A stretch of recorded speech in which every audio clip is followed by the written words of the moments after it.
네, 시청자 여러분 안녕하십니까? 좀 더 정확한 중국 경제 이야기 차이나 이코노미 채널 CEC입니다. 오늘 중국경제금융연구소 전병 소장님 모시고 말씀 나누도록 하겠습니다. 안녕하세요, 소장님. 안녕하십니까?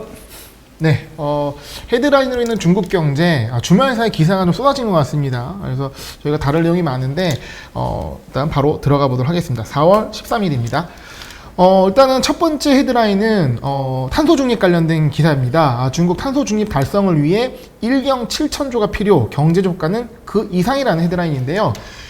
차오핑 베이징대 경제학원 교수가 얘기하길 이 탄소 중립이 현실화시키려면 국가 예산이 최소 100조 위안 정도, 우리나라 돈으로 1경 7천조 원이 필요하다라고 얘기를 했습니다. 근데 이로 인해 창출된 가치가 한 3배 정도가 되는 300조 위안이 될 것이다 라고 얘기를 했고요.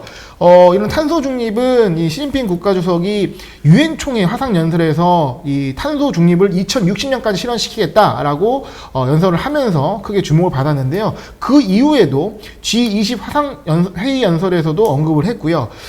이런 탄소 중립 자체가 중국의 좀 국가적인 이 새로운 산업혁명이라는 이 역사적 기회를 잡는 것을 평가를 받고 있는데, 이런 좀 큰 금액이 들어가고 큰 경제 효과가 있다고 하는데 실제 이렇게 봐도 될까요? 그래서 뭐 중국에서 미국도 마찬가지지만 그 숫자를 너무 이제 세게 얘기하면 그 조금 디스카운트 할 필요가 있는데, 30년 동안 100조면 1년에 한 3조 3천억이죠. 네. 그럼 중국이 지금 GDP가 한 100조이기 때문에 1년에 GDP의 한 3% 정도. 그 정도를 이제 투자한다는 얘기고. 네. 좀 러프한 계산법이네요. 그렇죠. 네. 그리고 이제 이거는 미국하고 중국이 서로 아젠다를 먼저 선점하려고 하는 네. 그런 이제 싸움이라고 봐야 될 것 같아요. 그래서 뭐 기후변화나 이게 탄소 중립 같은 경우는 뭐 인류적인 문제이기 때문에 그 세계 패권을 다루는 나라 입장에서는 먼저 아젠다를 선점하는 게 중요한데, 네. 미국은 2050년에 이제 그 탄소 제로로 가는데 중국은 2060년에 가는 거죠. 네. 그래서 10년을 더 뒤로 이제 물려놨다는 것이고.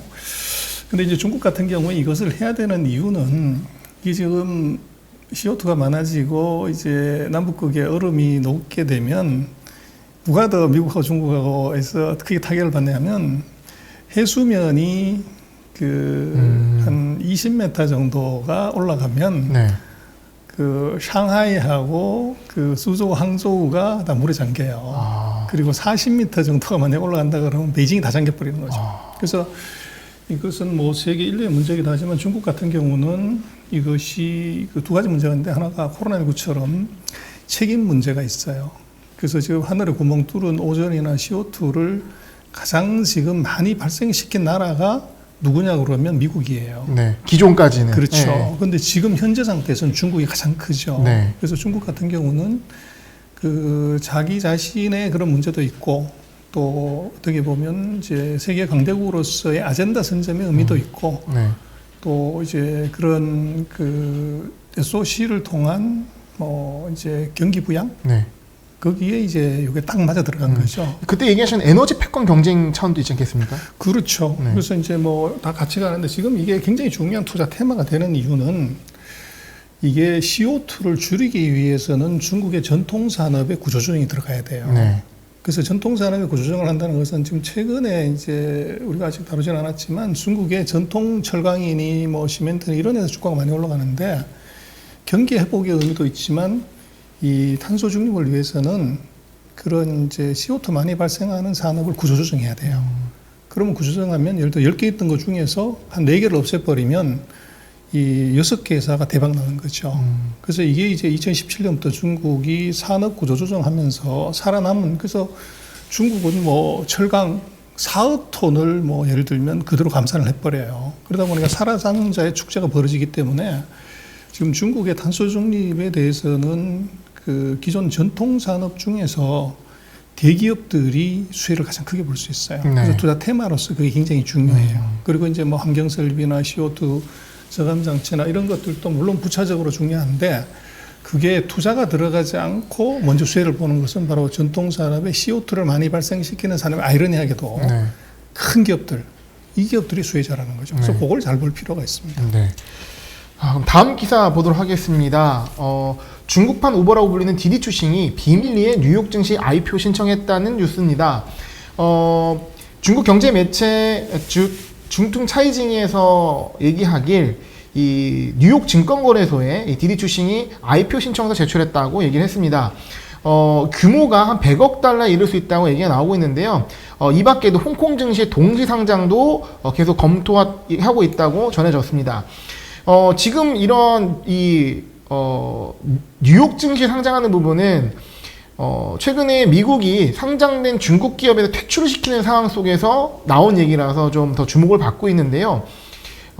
지금 이렇게 견제가 심한 상황이지만 중국 기업의 미국 상장 추세는 이어지고 있다라는 얘기입니다. 그래서 올해 1분기 기준으로 약 20곳이 미국에 상장했다는 소식이 나오는데 한쪽에서는 나가라고 그러고 한쪽에서는 들어가겠다고 하고 이거 어떻게 봐야 될까요? 그래서 이제 우리가 조금 너무 과하게 보는 것은 중국의 그 기업들 중에서 미국에 상장한 것들이 이게 다 퇴출된다 이제 이렇게 많이 보도가 되는 거죠. 근데 그게 아니고 2024년부터 회계 감사를 그 감리를 미국한테 받지 않은 기업들만 퇴출시킨다는 거고 네. 지금도 마찬가지지만 이제 인민해방군하고 관련되는 기업만 퇴출이 되는 것이지 민영기업은 뭐 퇴출되는 게 아니죠. 네. 그래서 거기에 이제 우리가 조금 한국의 보도들이 좀 과하게 나간 게 하나 있고 이제 두 번째는 지금 이거 디디 추싱 같은 경우는 이거는 이제 미국계 자본도 많이 들어와 있고 네. 그리고 이제 중국 입장에서는 소프트뱅크가 투자하지 않았습니까? 뭐 예. 다 있죠. 네. 그래서 이제 간을 한번 보는 거죠. 이걸 상장시키면 이제 미국이 어떻게 보면 진짜 의도가 뭐냐. 네.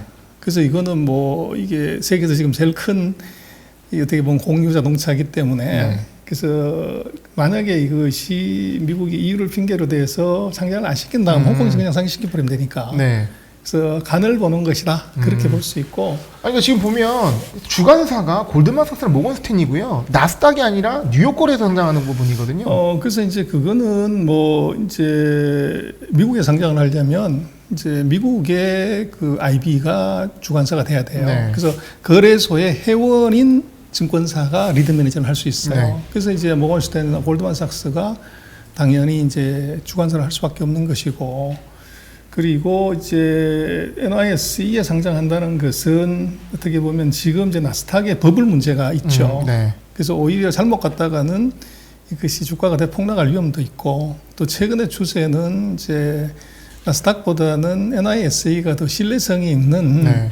거래소다. 네, 쿠팡이 뭐 인증을 했고요. 그래서 예. 쿠팡 그렇고 지금 한국에서 이제 새로 관련한 회사들이 그 최근에 그 업비트 대주주인가요? 네. 두나무인가 하는 네. 그 화폐 거래소도 이것이 나스닥에 가는 것이 아니라 NYSE로 그리로 가는 것들을 검토한다 뭐 이런 얘기가 나오죠. 네. 그래서 그것은 뭐 여러 가지 의미가 있겠지만 아마도 이게 그 테크주에 대한 거부감 이런 것들을 살짝 피하려고 그러면 오히려 이제 NYSE 같은 경우는 뉴욕 스탁 익스체인지 같은 경우 테크주가 별로 없기 때문에 그 희소성의 원칙에 의해서도 네. 이것이 더 이제 유리한 그런 점수를 받을 수도 있죠. 네.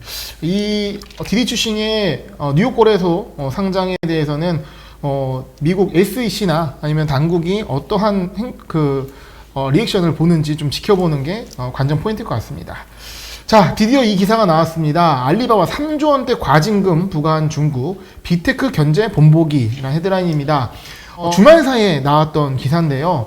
이 신화통신이 중국 반독점 규제기구인 시장감독총국이 알리바바의 이 시장 지배적지를 남용했다는 이유로 약 3조 원의 벌금을 부과했습니다. 이는 이전에 부과했던 퀄컴에 부과했던 1조 규모의 이 과징금보다 훨씬 높은 수준인 거고요. 이거에 대해서 알리바바 측의 대답이 또 흥미롭습니다. 성실히 수용하고 결연히 수용한다라는 얘기를 했고요. 이후에 끝나는 것이 아니라 비슷한 독점 조사를 받고 있는 텐센트나 메인테넌 디엠핑, 징동, 다른 빅테크 기업들도 줄줄이 이런 조치가 나올 것이 예상되는 상황인데요. 기사 하나 추가로도 보겠습니다.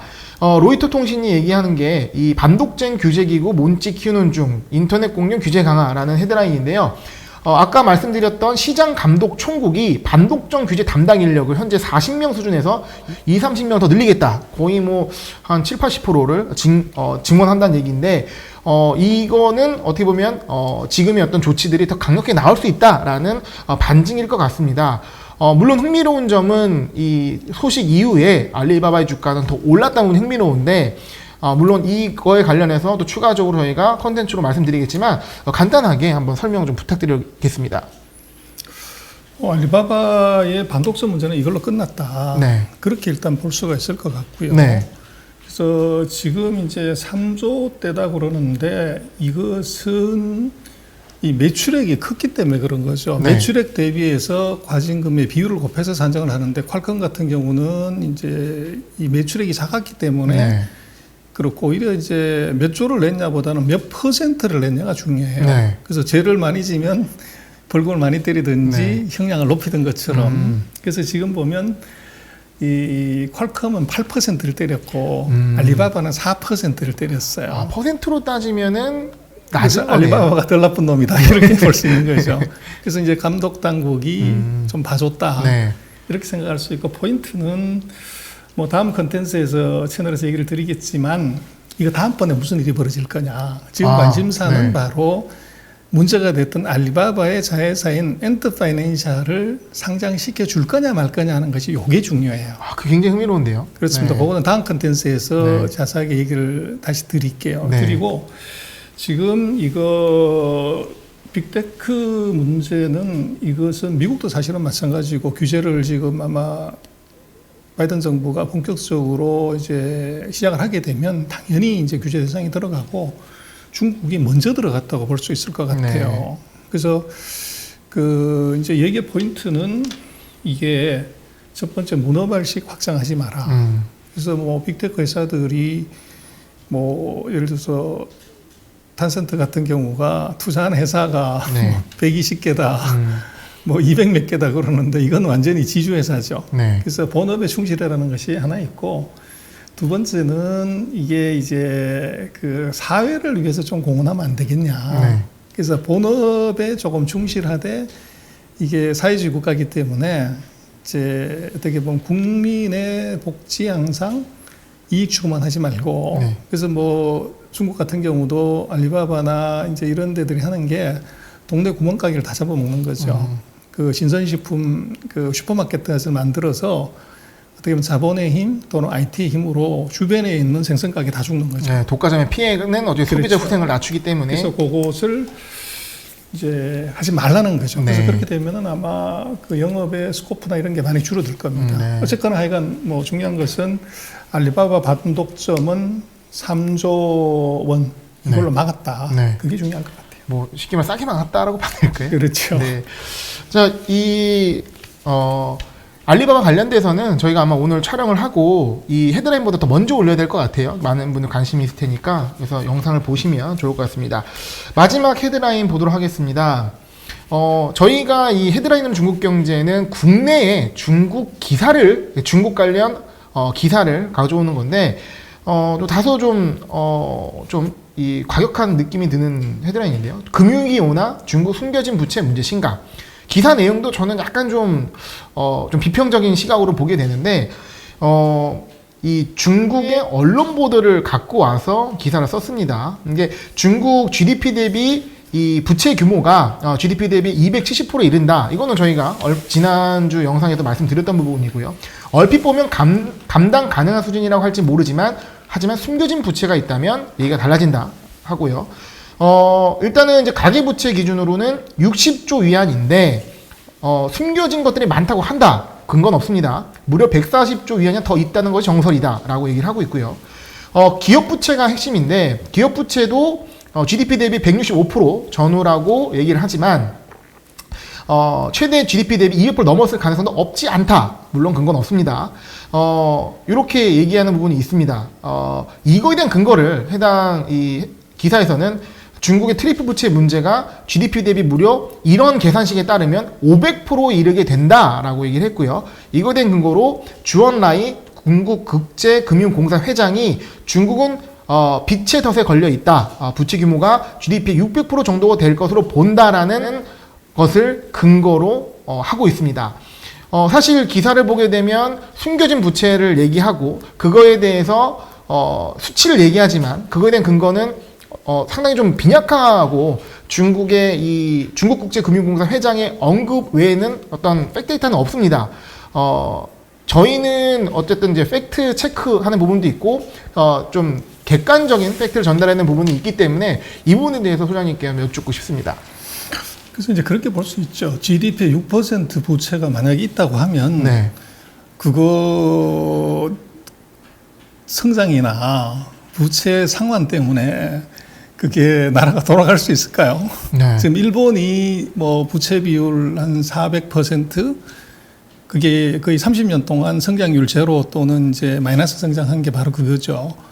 그래서 그게 이제 고부채는 저성장으로 같이 간다 이렇게 봐야 되는데, 지금 이 GDP의 수치에 관한 것들은 첫 번째 통계 기준이에요. 네. 그래서 통계 기준을 같이 맞춰서 놓고 이제 봐야 된다는 거죠. 그래서 첫 번째는 이게 IMF나 BIS의 기준으로 갈 거냐, 아니면은 이제 그 정부가 얘기하는 걸로 갈 거냐 하는 그 수치로 봐야 되는데. 네. 국제 기준이냐 국내 기준이냐 차이. 뭐 그렇죠. 그래서 이제 국제 기준으로 보는 게 맞죠. 네. 그 기준을 맞췄으니까.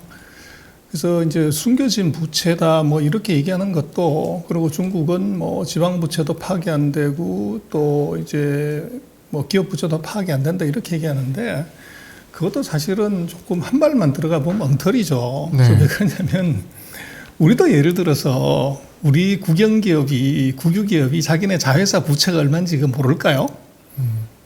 정확하게 알죠. 네. 그래서 그리고 이제 지방 부채도 얼마인지 모른다고 하는데, 아니 그걸 우리나라 같은 경우도 숨길 수 없잖아요. 네. 감사하는데. 근데 중국은 중앙 집권의 계획 경제인데 거기 지방이 무슨 뭐 이게 감사를 안 받고 숨겼다?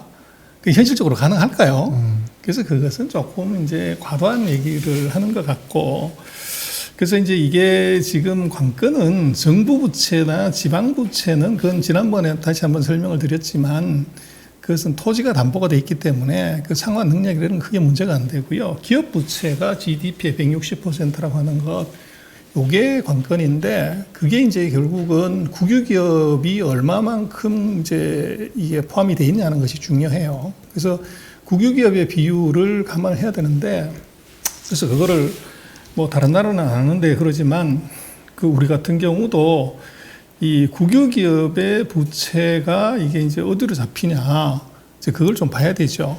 봐야 되는데, 어쨌거나 지금 중국 같은 경우는 산업구조하고 금융구조가 서방 세계하고 다르다는 그걸 인지를 해야 돼요. 그래서 같은 기준으로 보면 안 된다는 거죠. 네. 그래서 이게 이제 그 얘기를 한다는 것이 600%, 500% 이제 부르는데, 그게 과연 그 데이터를 제대로 맞춰서 의미 있게 얘기를 한 거냐, 네. 아니면 이제 가십으로 얘기한 거냐, 이것도 좀 봐야 돼요. 기사의 느낌은 이게 사실 이게 논평 기사거든요. 그렇죠. 그러니까 어떤 이 근거는 전혀 기사를 보시면 아시겠지만 근거는 없습니다. 마지막에 나온 중국의 이런 언급이 갖고 얘기를 하는데 좀 사실 너무나 근거가 빈약한 주장이 아닐까 생각이 들거든요. 그렇습니다. 네. 그래서 뭐 제가 볼 때는 중요한 것은 그런 부채가 이렇게 많은 나라에, 그 GDP 600%나 되고 기업 부채가 160%가 되는 나라에 돈을 들고 들어가는 사람들은 위험하거나 바보 아닌가 이렇게 생각할 수 있죠. 그렇죠. 최근 중국 국채 투자가 굉장히 늘었으니까요. 그래서 국제 투자 계속 늘고 있고 주식 투자 1조 위안 이상 들어갔고, 작년 같은 경우를 보면 FDI가 외국인 직접 투자가 미국을 제치고 세계 1등이에요. 그거 어떻게 보냐는 거죠. 그래서 FDI를 하는 그 기업들은 다 바보냐 이거죠. 그래서 그것들은 조금 이제 그 부채가 높은 것은 분명히 맞지만, 이게 오피셜리도 이미 400%가 되고 있는 일본 같은 경우도 이게 멀쩡한데, 중국 같은 이제 사회 통제력이 강하고 외환 통제력이 강한 나라에서 그런 정도의 미국 정도 수준의 부채 비율은 이거 충분히 통제 가능하다, 그렇게 봐야 될 것 같아요. 네. 그래서 뭐 이게 중국의 부채가 이게 높다고 하는 것은 5년, 10년간 이제 계속 얘기되고 있는데, 그럼에도 불구하고 중국이 멀쩡하게 이제 간다고 하는 것은 조금은 이제 다른 측면에서 해석하고 이제 바라볼 필요가 있다는 겁니다. 네. 있고 그래서 이제 이게 그 숫자를 계속적으로 높이는 것도 물론 이제 의미가 있지만 데이터를 같은 기준에 놓고서 조금 냉정하게 볼 필요가 있을 것 같아요. 네. 그래서 너무 과도한 이제 그 경제 수치를 갖다가 그 조금 그 과하게 보거나 그 감정을 섞어서 보면 네. 그 좀 정확한 그 판단을 하기가 어렵죠. 그리고 이제 중국 사회라는 것이 과연 이게 숨긴다고 모르냐? 그거는 우리하고는 뭐 차원이 다르게 다 알고 있는 거죠. 모든 것을 다. 그래서 조금 이제 과하게 나온 얘기가 아닌가 싶고, 뭐 이것에 관한 얘기는 지난 시간에 우리가 만들어서 올려놓은 그 중국 부채 정말 위험한가는 그 영상을 한번 천천히 보시면 네. 도움이 되실 것 같네요. 사실 숨겨진 부채라는 단어이기 때문에 누구도 정확히 알기는 어려울 겁니다. 그런데 이런 부분에 있어서 우리가 기사를 보는 이 시청자분들 입장에서는 좀 객관적으로 이것이 어떤 근거가 제대로 있는 것인지 비평적으로 보시는 부분이 좀 필요하지 않을까 해단을 보면서 느꼈던 생각입니다. 선생님 오늘 말씀 감사합니다. 네, 고맙습니다.